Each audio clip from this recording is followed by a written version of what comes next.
Бүгдний өнөөдрийн мэнд инхүү бүтэн бис маань нэлээд оройтсан ч гэсэн ингээд та нартай хүрэхэд бэлэн болоод байна. За ингээд бүтэн бистэй тавтаа мэрэл. Бүтэнсэн болгонд гардаг бүтэн бисийн маань хамтран ажиллагчаар Mailbet олон улсын бооцооны тоглоомын сайт хамтран ажиллаж байна. Зөвхөн шүү. Нэмэх 18 болон түүнээс дээш настай мөн өөрийнхөө алдагтал хариуцлага хүлээх чадвартай хүмүүс нь өөрийн дуртай баг болон спортоо илүү сонирхолтойгоор үзмээр байвал энэхүү сайтаар зочлон бүртгэл үүсгэх хэсэг дээр OP бодол гэх миний промо кодыг ашиглан эхнийхээ тас сэнгэлтэн дээр бонус авах боломжтой.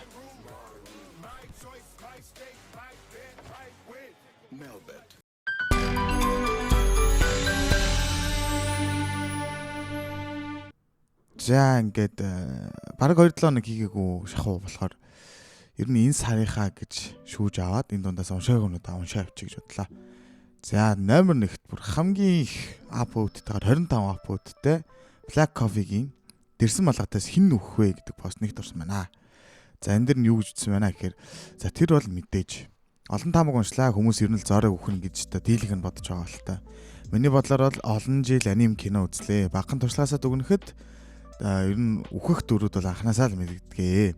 Бага байдал зан ааш гэд. Ер нь л маш төгс гэмээр сайхан сэтгэлтэй, хүчтэй, халамжтай хитрхи кул байдлаар гаргаж богино хугацаанд маш олон фэнтэй болгоод хүлцдэг юм шиг санагддаг. За тэр нь үзэгчдийн сэтгэлийг хөдөлгдөг. Тэгээд мөн ихээр гониглуулах арга байдаг юм шиг. Жишээ нь нэгтэн Demon Slayer дээр Rengoku, хоёрт нь Hunter x Hunter дээр Kaito. За гуравт нь Naruto дээрх Jiraiya гэх мэт. За ийхүүд ингээд л одоо кинон дээрээс харж байгаа бол Avatar 2 дээрх одоо Нэтэ яамч гэдэг юм уу те бүгд л төгс гэмээр мундаг хүчрэг сайхан сэтгэлтэй кул дүрүүд байдаг. One Piece дээр подкастын Ace бол яг л тийм дүр байсан. Хэрэв энэ чихийг дагавал дэрсэн малат багаас сүулт өгөх хүн гэвэл Жимбэ байх болно. Шалтгаан 1. Жимбэ цувралын талаас одоо орж ирсэн дүр бөгөөд анханасаа Luffy-д маш ихээр тусалж амиг ч аварж байсан. Мөн Big Mom-ын далайн дээрэмчдийн багаас ямар кул байдлаар гарч дэрсэн малгатуудыг зутаалах гэж амиа гаргаж ирснийг бид мэднэ гэж байна. Wano-гийн дайнд ямар ч одоо үүрэг ролтой хантай байгааг бас харсан. Тэгэд энэ нь түүнийг үхэх юм болов гэсэн шалтгаан юм л да. Шалтгаан 2 нь дэрсэн малгат баг нь анханасаа номер 1 2 3 буюу одоо Monster Trio гэх 3 хүнтэй байсан. Luffy, Zoro, Sanji. Хэрэв Jinbe энэ багт удаан хамт байвал Monster Trio биш бүр Monster Quartet буюу одоо дөрүүл болох болно гэж байна. За хэдийгээр Sanji Jinbe-гээс хүчтэй байж болох ч гэсэн Jinbe өөрөө одоо маш их нэр хүндтэй. Үргэлж айл нэг Yonko-гийн багт харьяалагддаг байсан ч хизээч хин нэгний согны үс мэт дурсагдж байгаагүй гэж байна. За ингээд тусдаа бие даасан нарны далан дээрэмчдийн Ахмад далайн хүү Jinbe гэдгээр л явдаг гэсэн. Энэ ч утгаараа тэр дэрсэн малгатын багт хэдийн номер 4 байсан ч үргэлж манай Monster Trio-гийн байр суурийг гахуулах болно. Яг л Wano-гийн дайны дараа Sanji-гаас илүү шагналтай байсан шиг. Миний бодлоор энэ нь Jinbe Luffy-гийн төлөө өөхөх бас нэгэн шалтгаан баха. Шалтгаан 3 нь өнөө хүртэлх дэрсэн малгатын гишүүдийн хин нэгэнгүйгээр тэр багийг төсөөлшгүй болтол удаан үргэлжлэсэн цуврал маань магадгүй Zoro ч юм уу Sanji, Usopp, Nami хинч байдаг юм нэгийг нь өхөлөл асар их шүүмжлэлт өртгөх нь ойлгомжтой. Одоо ч тэр өөрөө аль нэгийг нь алдаж чадхаас өнгөрсөн баха. За тэр ч утгаараа Jinbe-г оруулж ирсэн болов уу гэж боддгоо. Тэгээд ч Ace Jinbe хоёр маш нарийн холбоотой хамтрагч та 5 өдрийн турш ташралтгүй хооронд үхлийн тулаан хийж танилцсан найзууд. За яагаад тэр хоёр дөр хоёулаа Luffy-г амиараа хамгаалж өгсөн гайхамшигтай түүхийг бидэнд харуулж болохгүй гэж шүүмжилж болно. Сайхан ярилцъя гэж байна. Damn bro амир юм бэ. Wow гэж байна. Би ч сайхан бодолтой байгаа. So nice. Тэгээд шүүмжлэгч юм алгадав хаа гинэ. За тэгээд энэ дундаас ганцхан коммент уншчих. Нилээн урт юм байна. Hero Dragonfly. За мэдээж танд том үүрэг ролтой дүрлэх баха. Гэхдээ Jinbe гэж нээх их бодогдохгүй байна л да. Бас л ам бөхтэй болгоочтой. Akainu-гоос Luffy-г аврахтаа цэжиндээ лавгаар нэвт оногддог штэ. Тэр үед одоо үнэхээр Luffy-г авраад хүчглээл гэж бодсон. Тэгтэл мань гараад үхэх нь битэл эмзлээ хийл гэж байгаа нь харагддаггүй. Зүвж болоогүй юм шиг л байсан. Чиний тамаг бол теоринуудын таалагдж байна л да. Гэхдээ хамгийн хүүх магадaltaй дүр миний бодлоор Zoro эсвэл Usopp баха. Zoro мэдээж зөрөгтэй хинч байсан үзий common л гэдэг. Гэхдээ одоо мэдээж Luffy хамгийн үнэж хамтрагчд нь хид хідэн удаа Luffy-гийн өмнөөс эрсдэл үрдэгэ. Хин нэгнээс хамгаалж эсвэл дийл хийх одоо хийж оронд нь амиа өгч юм уу. Ямар нэгэн кул хөтөл хийж өгөх байхаа. За Харин Usopp-ийн хувьд гэвэл хэдийгээр их аимхай олчор дөр боловч хиний төлөө үнэлэршгүй зориг гаргадаг гэдгийг бид нэг биш удаа харсан. Тэгээд дээрэс нь манай хүнчтэй Word штэ анима нэгэн тал Norse-ийн домогтой холбогдсон юм чин тоорол байж л байгаа ах. Тэр мэдээж Mjolnir нь ч бас байж тараа. Миний бодлоор Usopp маань Mjolnir-ыг өргөх хэмжээний Word буюу үнцэнтэй нэг юм. Дээрээс нь маш олон юм хийж чаддаг кул дүрштэй. Бас Luffy-г хамгаалаад ч юм уу дийл хийгээд одоо амиа өгөхийг үгүйсэхгүй. Сул дорой нэгэн маш зоримогч юм уу хүчрхэг үйлдэл хийгээд өгөхөл то фэнүүдийн дунд херо болж үлддэг. Тэгээ фэнүүд нь иймэрхүү юмд дуртай байх биш байдаг гэж үдээ. Хэрвээ одоо Usopp ингэж өхөл биел авч уйлаарч үтээд бөөнлөн болох хаа. Далайн хүчрхэг дайчин бурхан Usopp төсөөлөд үзтээ гэж байна. From zero to hero гинэ. Энэ группт юм бичиж байхдаа Sailor Phoenix-ийн хоолой толгой дотор сонсогддог болчихсон байна штэ гэж байна. Окей. Thank you. Ихний маань пост маань ингэж одоо удах байсан байна. За ямар ч тач гоё пост байна. Үнэхээр баярлалаа. Би ч гэсэн энэ дэр юм нэмээд яг уу 20 хэдэн лайк авсан нь бол тодорхой юм байна. Okay, that's good. Ер нь бол ойр тараагүй айгүй чанартай пост байна. Баярлалаа. За тэгэхээр дараагийнхаа пост руу орцгоё. За баянштай цай маань 3 өдөр өмнө бичсэн байна. Тамаг бичиж буй хүмүүст хандаж хэлэхтэй гэж байна. Нэг зүйл хэлмээр санагдаад болдоггүй. Хүмүүсээ одоо жоохон газар дээр бууз сэтгэлдээ арай л үлгэрийн тэнгэрийн юмнууд ярьцгаах юм аа. Хэдий хувь хүний таамагч гэсэн хинт шүүх ирэхгүй. Тэгээ тийм ч гэсэн бас арай л биш юм аа. Жоохон магадaltaй юмчлээ. Би уг нь айгүй өндөр хүлээлттэй байсан юм аа. Гэтэл тэг хитэн солонгос драма хойлоод гусаж байгаа юм шиг л онцгой одоо байж болохгүй таамагнууд төвшүүлээд байна. Энэ таамаг бичээд байгаа хүүхдүүдэд нэг юм сануулж хэлэхэд One Piece тун удахгүй дууссан төхөж байгаа. Одоо өмнө 2025 оны хавцаа One Piece дуусах баха гэж хэлсэн. Гэхдээ мэдээж энэ жил дуусах нь тодорхой боллоо. Одоо та нарын таамаг энэ богино хугацаанд юу ч олон зүйл болдог юм. Тэгээд Luffy ганц Kaido-г ялах гэж хитэн бүлэг гарлаа да. Хэрэв та нарын таамаг шиг зүйл болох юм бол би л энэ насандаа төгсгөлийг нь үзэхгүй юм байна. Бодитоор логиктой сэтгэж байгаарэ. Тэгвэл илүү сонирхолтой бодиттой болно гэж бодож байна шүү гэж байна. Баяртай цай. Баярлаа. За би ч ер нь бол тэгж бодож байна. Гэхдээ харсгалтын нэг амар гоё хэлдэг үг байдаг да. Тийм ээ. The One Piece бол үнэн. Дээрээс нь хүний мөрөөдөл сэтгэн бодох чадвар төсөөллийг бол хязгаарлашгүй байдаг. За тэгсэн чинь баяртай цай маань хэлж байгаагаар бол жоохон бодиттой жоохон логиктой сэтгэхэд тэрийг гоё бичээд өгөөрэй л гэж ахшгүй шүү. За баярлаа. Next post руу орцгоё. Дараагийнх маань болохоор One Piece гэж юу вэ? Opening big гэж орчсон байна. За One Piece гэж нэг хэсэг, нэг бүхэл гэж орчуулагдаж байна өө. Тиймээс нэг бүхэл дэлхий буюу Redline байхгүй. За дэлхийг бүхэл одоо бүтээх хүсэл мөрөөдөлтэй poneglyph байж магадгүй. Мэдээж дээр нь харанхуй зуны талаарх зүйлийг бичсэн байгаа. За бас маш их алт эрдэнэс байх нь ойлгомжтой. Тэгэхээр яах нь вэ гэж лайна л та. Redline-ыг устгаж одоо эртний зэвсгүүдийн хэрэг болно гэсэн. За Mother Flame-ыг мэдээж ашиглана. За тэгээд далайн төвшин нэмэгдэн All Blue бий болж Redline доторх загсан хүний араас үрж газар дээр гарч ирж бүх үндэстэн ястнууд нэг дэлхийд юугаарч хуваагдахгүй ингэж амьдрнаа.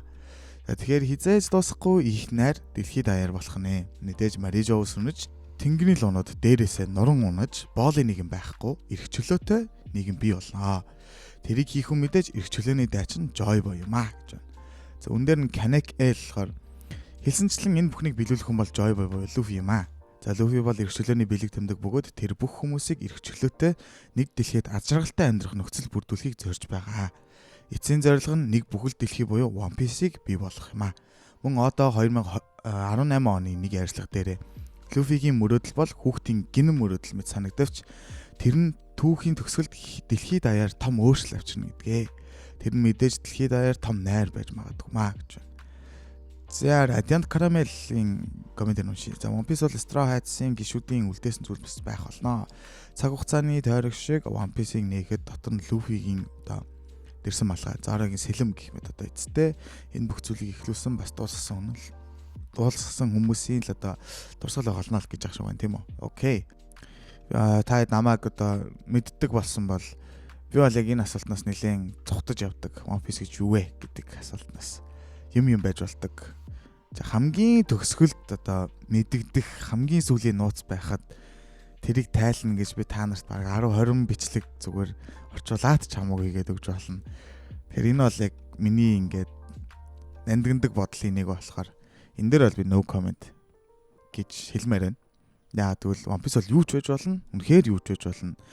Одоо буруучаа зөвч байх гэдэг шиг л одоо үнэн зөвийг хизээж мэдэхгүй л гэсэн үг шүү дээ хэдүүлээ.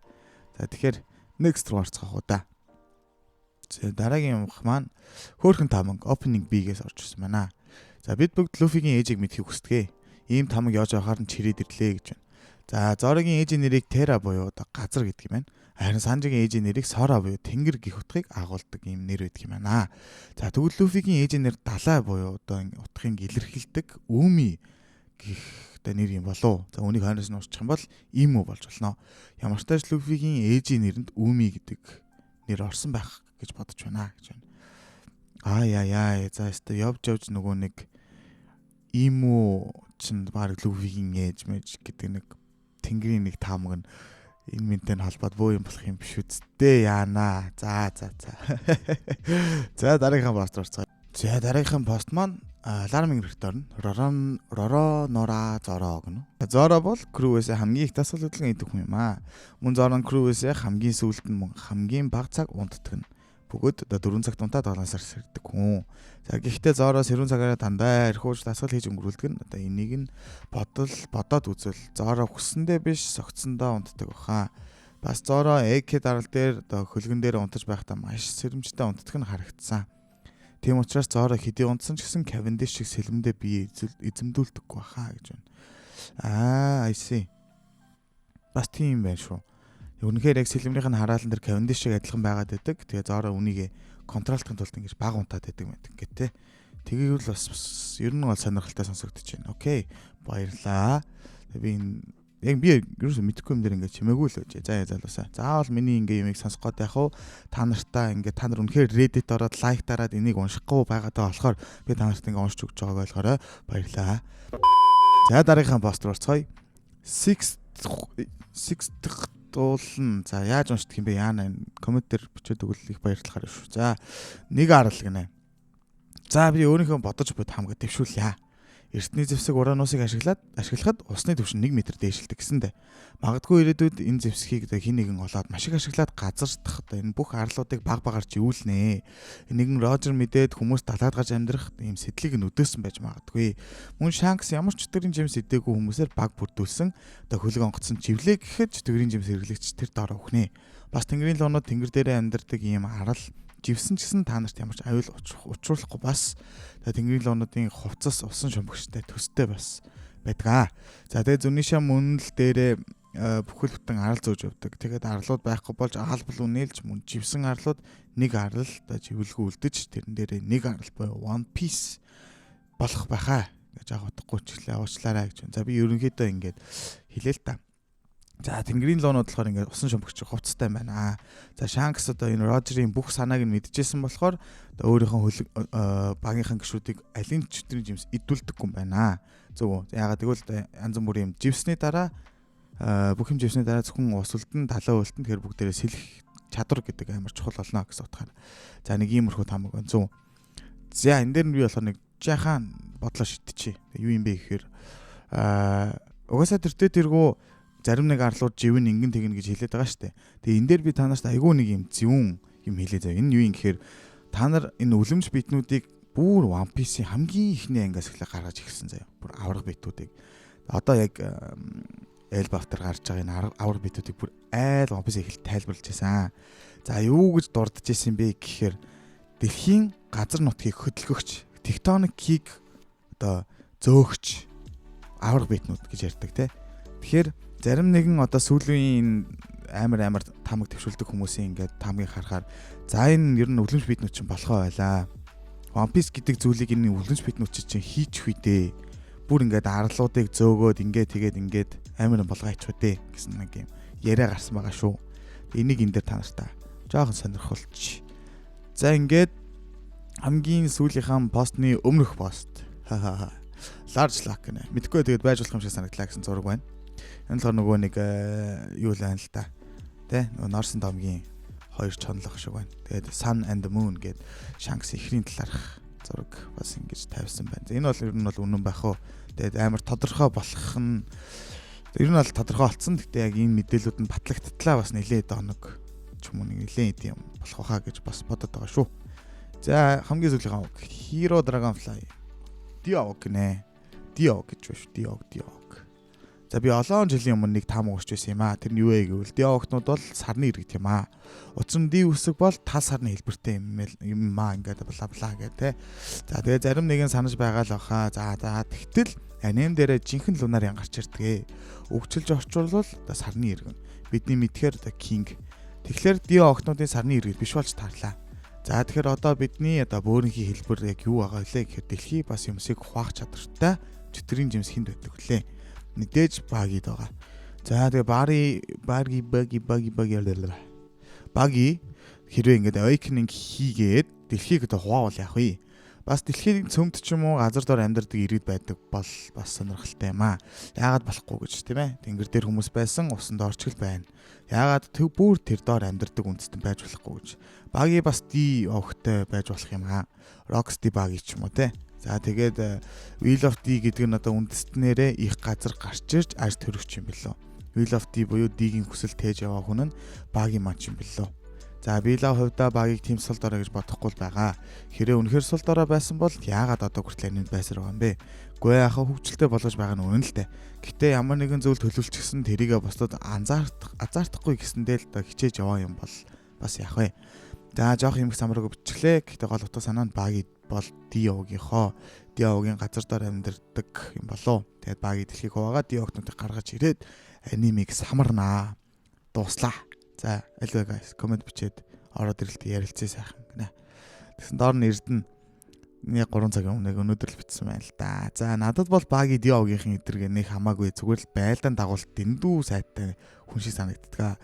Сүүлд Михаил Кроко хоёрт зодулж байхдаа л өөрийнхөө үзэл бодолд бат зогсдог дагагчтай одоо ингээд уриалж чадсан. Учираас ингэж дүгнэлээ гэж байна. Багигийн хувьд угаасаа One Piece-ийг хэллээс бид нарт яг мэдэгддэг дайчин. Дээрээс нь одоо дайчин далайн дээрэмчин тийм ээ. Тэгээ дээрээс нь яг Люфигийн тэр дэрсэн малгаанд одоо гимтэл учруулсан царийн ганц хүн гэдэг үлээ. Хоёр хүний нийгэмч гэдэг үлээ. Та нарыг мэдж байгаа бол тэр Роджерийн цаазлуулсан арал дээр очиход дэрсэн малгайг ингээд цоолчдаг те утгаар. Яг ингэж гарч ирдэг. Тэгээ дээрээс нь янз бүрийн юмнууд ингээд зарим нэгэн байдлаар багийтай үнэхээр холбоотой байгаад байдаг. Багийг бас ерөнхий лавталигч мэддэг, бүх юмыг мэддэг. Гэхдээ ерөөсө цаг нь болоогүй гэдээ яг хүлээж байгаа. Шанкстай адилхан бас ингэж байгаа болов гэдэг хүмүүс үздэг юм байлээ.